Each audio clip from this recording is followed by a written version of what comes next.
Johnny versus Wolf was a surprisingly popular debate when I was watching YouTube. They have fought twice, and the second time, Johnny really showed up.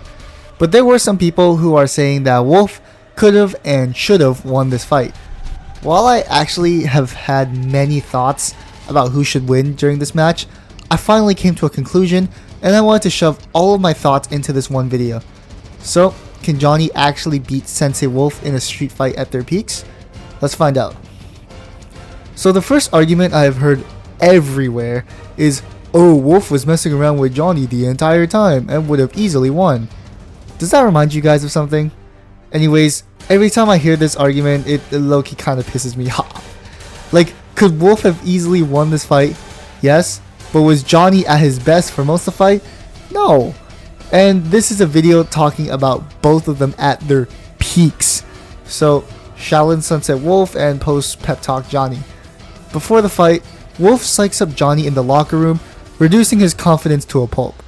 This mentally nerfed Johnny would get absolutely washed by Wolf for sure. Like, there's no debate on that one.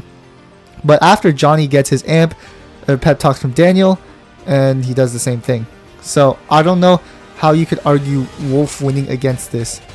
I will admit that the first point Johnny got was still like messing around Wolf, not like actual peak Wolf yet. But the next rounds make it pretty clear that Wolf actually got serious. Johnny still manages to close the point gap with 2 illegal shots thrown on him prior, mind you. And by the way, this knee right here is legal in a street fight. But the fact that Johnny recovered right away tells me that it's an inconvenience, like, at best. Like, it's really, that would not end the fight between Johnny and Wolf. So the people who were talking about like how this knee is legal and Wolf should have absolutely destroyed Johnny with that, nah bro, like Johnny scored a point right after that. That was like a minor inconvenience at best. The next argument I tend to hear is, oh, Wolf could have broken his arm in the locker room. Therefore, he is a tier above Johnny because he can one-shot him. Yeah, but like, not really. I mean, Wolf was already confirmed to be physically stronger than Johnny, so there isn't much to debate there. But in reality, Wolf already successfully psyched him up that Johnny impulsively striked first. I know to some that his fight style, or that is quote-unquote his fight style, but I actually beg to differ. He counters Wolf's best technique by stepping backwards. So offense only is not Johnny's fight style anymore, but offense and defense. So I don't believe this one interaction is actually reliable to scale, considering that was not peak Johnny, and the proof to that is that Johnny counters the Shaolin Sunset later on. So, like, I don't know what else to tell you. The third and probably stupidest argument is that Wolf got nerfed in part 3. This argument stems from the fact that Wolf was no-diffing Johnny before part 3, but all of a sudden they're relative, and Wolf loses, which, okay bro. Kreese tells Johnny that if he continued karate after 1984, he would have likely ended up in the Sekai Taikai. The only thing this really shows is Johnny's talent for karate.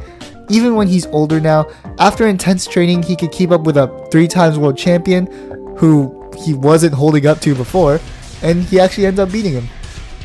A lot of people forget that the senseis don't actually really train. Their only real training is teaching the kids, and it's very rare that they're actually like full-on training. And when they are training, it's usually to fight each other, which they do less as the seasons go on. So like as the seasons go on, they don't really train, they just naturally get stronger.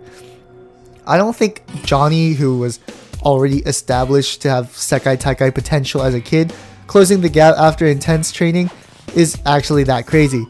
And no, it's not plot, so don't even bother. Don't even bother.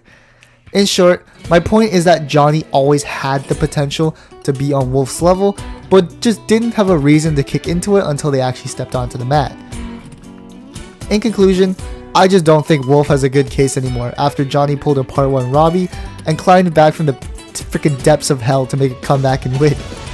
Johnny at his peak confidence is just simply more skilled than Wolf and would beat him considering he countered Wolf's best technique, meaning he is absolutely more skilled than Wolf. Wolf Glazers can say whatever they want, but honestly, Johnny wins at the end, and I don't believe it's that close. Anyways guys, that's all I got for today. Eat your green, stay healthy. I'll see you guys next time. Peace.